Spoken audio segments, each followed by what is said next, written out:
बिस्मिल्लाहिर्रहमानिर्रहीम। शौकत बिलाल एडवोकेट आपके सामने हाजिर हूं अपने आज के इस व्लॉग में।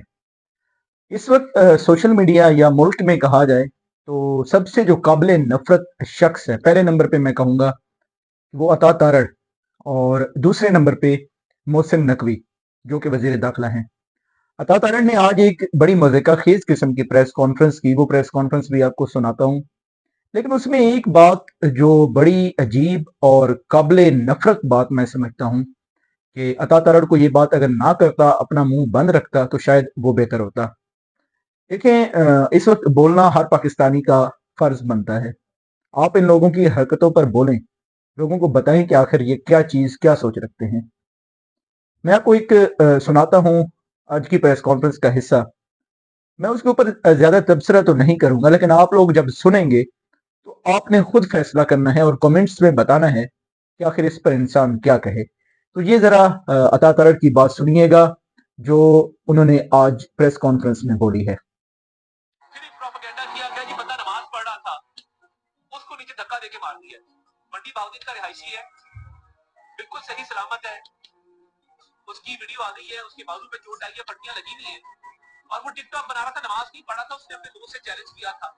फिर एक तो ये अता तारड़ साहब की आप सोच जरा देखें कि किस सोच के मालिक हैं ये। मतलब आपने इसके ऊपर कोई तबसरा नहीं किया कि उनको धक्का क्यों दिया गया कंटेनर से, चाहे वो टिकटॉक बना रहा था, चाहे नमाज पढ़ रहा था। चले, आपने ये भी इस हद तक भी आप घटियापन पर चले गए कि आपने किसी की नमाज का मजाक उड़ाया, बनाया। जबकि ये भी एक है कि अगर कोई शख्स नमाज पढ़ रहा है, वो रियाकारी भी कर रहा है, तो आपने दिल में ये नहीं कहना कि ये रियाकारी कर रहा है, वो क्योंकि उसका और अल्लाह का मामला है। तो आपने उसकी नमाज को भी मजाक बना दिया, आपने कहा कि टिकटॉक बना रहा था। इसके ऊपर भी जरा बात कर देते ना कि आखिर उसको धक्का दिया क्यों गया, क्यों उसका बाजू फ्रैक्चर हुआ, क्यों उसके बाजू पे चोट आई। चलो वो ठीक है, अल्लाह का शुक्र है, ठीक है, तो हम ये नहीं कहते। लेकिन हामिद मीर साहब ने भी उसके बारे में बताया है कि कैसे उसकी तबीयत है इस टाइम, और वो क्योंकि उनके साथ ही मौजूद रहे वहां पर। तो चले, वो सारी एक अलग बहस है, लेकिन आप अपने घटियापन को चेक करें जरा कि आपने उसकी नमाज का भी मजाक बनाया। और बाकी अवाम इसके ऊपर फैसला करेगी, मैं आप पे छोड़ता हूँ। आपने इसको कमेंट्स में बताना है कि आखिर ये जो बात की गई है तातारड़ की तरफ से, इसके ऊपर आपका क्या रद्द अमल है। तो बाकी अपने ब्लॉग की तरफ बढ़ेंगे और आपको बताऊंगा आज कि मोहम्मद फैसल मलिक, उनकी मुलाकात होनी है कल अडयाला जेल में। एडवोकेट हैं, एडवोकेट सुप्रीम कोर्ट और इमरान खान साहब के केसेस को देख रहे हैं और उनके रिमांड में कल वो पेश होंगे, और रिमांड में पेश करना बहुत ज़रूरी है। तो कल देखते हैं कि क्या पेंतरा आजमाया जाता है। अगर मुलाकात नहीं कराई जाती तो ये बड़ी सीवियर वायलेशन होगी, क्योंकि एक शख्स जो रिमांड में है उसको पेश करना तो बहुत ज़रूरी है अदालत के अंदर। तो देखते हैं कि कल क्या किया जाता है, उसके ऊपर आपको सारी डिटेल बताता हूँ। 28 सितंबर को जो इमरान खान साहब की जमानत हुई थी, तोशाखाना 2 रेफरेंस में इस्लामाबाद हाई कोर्ट ने जमानत दी थी। उसके बाद ये मामला सामने आया कि इमरान खान साहब अब जेल से रिहा हो जाएंगे। लेकिन हुकूमत ने ये सोचा कि अगर वो रिहा हो जाते हैं तो इसमें तो फिर उनको अपनी मौत नजर आ रही थी। तो उस पर क्या हुआ कि उन्होंने फिर ये किया कि जो 28 सितंबर को इमरान खान साहब ने रावलपिंडी में एहतजाज की कॉल दी थी, उस केस में इमरान खान साहब की गिरफ्तारी डाल दी। और फिर रिमांड में पेश हुए Mohammad Faisal Malik, advocate supreme court, मेरे सीनियर हैं, मेरे उस्ताद हैं, और मैं उन्हीं के जेर साया प्रैक्टिस करता रहा हूँ पहले 1 साल 2 साल। और अब जो है वो कल ये खबर आपके सामने मैं उस दिन की रखूंगा कि जिस दिन इमरान खान साहब को पेश किया गया था रिमांड के लिए। इंसदाद दहशतगर्दी की अदालत जो है रावलपिंडी, उसके जज अमजद अली शाह साहब हैं। उन्होंने अडयाला जेल में समाअत की और 28 सितंबर को जो रावलपिंडी में एहतजाज पर उकसाने का केस है इमरान खान साहब के ऊपर, उसमें इमरान खान साहब के जो है 15 दिन के रिमांड की इस्तदा जो थी प्रोसिक्यूटर की तरफ से की गई, लेकिन उन्होंने 15 की बजाय 6 दिन का जिस्मानी रिमांड देकर 2 दिसंबर को इमरान खान साहब को दोबारा अदालत में पेश करने का हुक्म जारी किया था। और अब आज ये वीडियो 1 दिसंबर को मैं रिकॉर्ड कर रहा हूँ, और कल अगर आप ये वीडियो सुन रहे होंगे तो 2 दिसंबर हो चुकी होगी, और इमरान खान साहब को कल अडयाला जेल में पेश करना बहुत जरूरी है। इसमें यह है, मैं बीइंग लॉयर आपको बता दूं कि अगर इमरान खान साहब को कल तफ्तीशी अफसर पेश नहीं करता है जेल में, तो उसमें फिर तफ्तीशी अफसर के खिलाफ कार्रवाई भी हो सकती है। लेकिन इस वक्त आपको इल्म है कि इमरान खान साहब से किसी किस्म की मुलाकात नहीं कराने दी जा रही।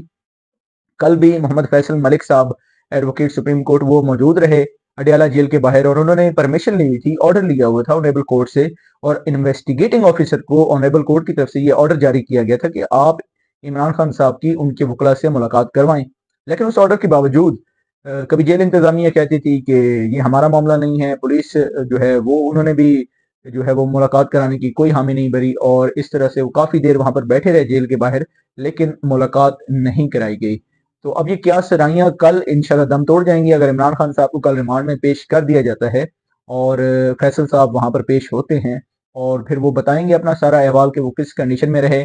और इंशाल्लाह उम्मीद है कि कल इमरान खान साहब को पेश कर दिया जाएगा और उनकी मुलाकात भी हो जाएगी वकला के साथ। तो इस वक्त अडयाला जेल में एक या दो से ज्यादा वकला को जाने की इजाजत नहीं है, जिस वजह से फैसल चौधरी जो कि फवाद चौधरी के भाई हैं और मोहम्मद फैसल मलिक साहब, ये दोनों अडयाला जेल में जाते हैं और इमरान खान साहब के तमाम केसेस देख रहे हैं। तो ये आपके सामने एक तो बात रखनी थी। और फिर अता तारड़ की आपने प्रेस कॉन्फ्रेंस सुनी है। मेरा ये दिल कर रहा था कि मैं आपको उसकी तमाम तर जो प्रेस कॉन्फ्रेंस है वो सुनाऊं, जिसमें ये कहा जा रहा है अता तारड़ की तरफ से कि पाकिस्तान तहरीक इंसाफ के पास कोई बयानिया नहीं है, झूठा बयानिया बना रहे हैं। अगर आपके पास वाकई ही वीडियोज हैं तो आप वीडियोज दिखाएं और आप बताएंगे कि ये पाकिस्तान तहरीक इंसाफ के जो कारकुनान है उनके ऊपर शेलिंग की गई, उनके ऊपर फायरिंग की गई, स्ट्रेट फायरिंग की गई, ये वीडियोज दिखाएं। और पीटीआई प्रोपेगेंडा चला रही है सोशल मीडिया के ऊपर और फलस्तीन की वीडियोस चला के कहा जा रहा है कि ये पाकिस्तान तहरीक इंसाफ के कारकुनान की वीडियोस हैं। तो भाईजान, कहना तो सिर्फ ये है कि कोई इतना बेवकूफ नहीं है आज के दौर में। ये जो आज सोशल मीडिया का दौर है, जो मोबाइल का दौर है, इसके अंदर कोई भी बात छुप नहीं सकती है। तो इतना बड़ा प्रोपेगेंडा कोई भी नहीं कर सकता है आज के दौर में, ये बेवकूफ़ी है। बाकी जो जनाजे पड़े गए वो आपके सामने है, और वज़ीर आला ने जो विजिट किए हॉस्पिटल्स के वो आपके सामने है। पिम्स हॉस्पिटल के जो पहले डेथ सर्टिफिकेट्स नजर पर आए थे वो आपके सामने है। फिर जब आपने लाइट्स ऑफ कर दी, रात का वक्त है, 9-10 बजे का वक्त है, लाइट्स ऑफ हैं और ऊपर से अंधाधुंध फायरिंग हो रही है, तो फिर बताएं कि कौन वहां पर बेवकूफ है जो अपनी जान बचाने की बजाय वहां पर वीडियोस बनाना शुरू कर देगा। जाहिर सी बात है, हर शख्स ने भागना है, अपनी जान बचानी है, और अंधेरे में कोई सिर्फ वीडियो तो नहीं बनाने खड़ा हो जाएगा कि जी मैं वीडियो बनाऊं। तो जितनी कुछ वीडियो सामने आ रही हैं वो भी मैं समझता हूँ कि लोगों की हिम्मत है कि जिन्होंने सच सामने रखने की कोशिश की है। बाकी हामिद मीर साहब वहां पर ऑन ग्राउंड मौजूद थे, उन्होंने सारी बात बताई है कि किस तरह से ये सब कुछ हुआ है। मतियुल्ला जान के ऊपर एफआईआर, मतियुल्ला जान को पिम्स हॉस्पिटल की पार्किंग से उठाया जाना और एक मन घड़त एफआईआर उनके ऊपर दी जानी। तो अब मतियुल्ला जान को फिर फ्री हैंड देते कि हाँ जी आप करें पिम्स हॉस्पिटल में, हमने तो किसी किस्म के कोई शख्स को नहीं मारा है, तो उनको पिम्स हॉस्पिटल में आप करने देते। सारी रिसर्च वो बता देते लोगों को कि ये पीटीआई झूठ बोल रही है, किसी किस्म का कोई पीटीआई ने जो बयानिया बनाया वो झूठा बयानिया है। तो ये आपके पास बहुत सुनहरी मौका था, आप भेजते जिस तरह से आप जिना हाउस में लेकर गए सहाफियों को और स्टूडेंट्स को, और इसी तरह आप लेकर जाते पिम्स हॉस्पिटल में तमाम सहाफियों को, स्टूडेंट्स को लेकर जाते, डॉक्टर्स को लेकर जाते, वकला को लेकर जाते, इंटरनेशनल मीडिया को लेकर जाते। और पिम्स हॉस्पिटल में आपको चाहिए था जिना हाउस की तरह वहां पे आप लोगों को लेकर जाते और डॉक्टर से बात करवाते और सारा रिकॉर्ड चेक करवाते कि देखें नहीं पीटीआई ने कितना झूठा बयानिया गढ़ा है। और ये आपके पास बड़ा सुनहरी मौका था पीटीआई को झूठा साबित करने का, लेकिन आपने क्या किया, आपने साफियों के ऊपर एफआईआर दी, साफियों को उठा लिया और आपने सच सामने नहीं आने दिया लोगों के। तो ये एक बात है जो कि छुप नहीं सकती है। तो बस अल्लाह ताला इस मुल्क के ऊपर रहम करे। इस वक्त नौजवान काफी मायूस हो चुका है, इंक्लूडिंग माई सेल्फ, कि हम इंशाल्लाह फिर भी यहीं पर हैं, कहीं भी नहीं जाएंगे। अल्लाह ताला तमाम नौजवानों को ये हिम्मत दे कि वो इस मुल्क के लिए, इस मुल्क की खिदमत कर सकें यहाँ पर रहकर। और ये मुश्किल वक्त तो आते रहते हैं, आज अगर पाकिस्तान तहरीक इंसाफ के ऊपर है तो कल ये नून लीग पीपल पार्टी के साथ भी होगा, यकीनन होगा। तो उस वक्त देखेंगे कि क्या रद्द अमल होते हैं, उस वक्त हम देखेंगे कि बयानिया कैसे झूठे बनाए जाते हैं। इस वक्त जो लोगों के साथ किया गया है, यकीन माने कि मुआशरे में नफरत है हर किसी के लिए। अता तारड़, मोहसिन नकवी, ये जो मीडिया पर आ जाते हैं, झूठ बोलते हैं। तो बस अब यही एक उम्मीद है कि अल्लाह ताला इस मुल्क को जो है वो एक अच्छी डायरेक्शन, सही डायरेक्शन में लेकर जाए, और जो फस्तायत, जो जुल्म बर्बरियत हो रही है, इस सब से हमें महफूज रखे। उम्मीद करता हूँ कि आज का व्लॉग आपको पसंद आया होगा, और इंशाल्लाह कल जब मोहम्मद फैसल मलिक साहब इमरान खान साहब से मुलाकात करेंगे तो कल हम उनसे गुफ्तगू भी करेंगे और उनकी गुफ्तगू आपको सुनाएंगे भी सही। तो कल तक के लिए इजाज़त दें, बहुत शुक्रिया।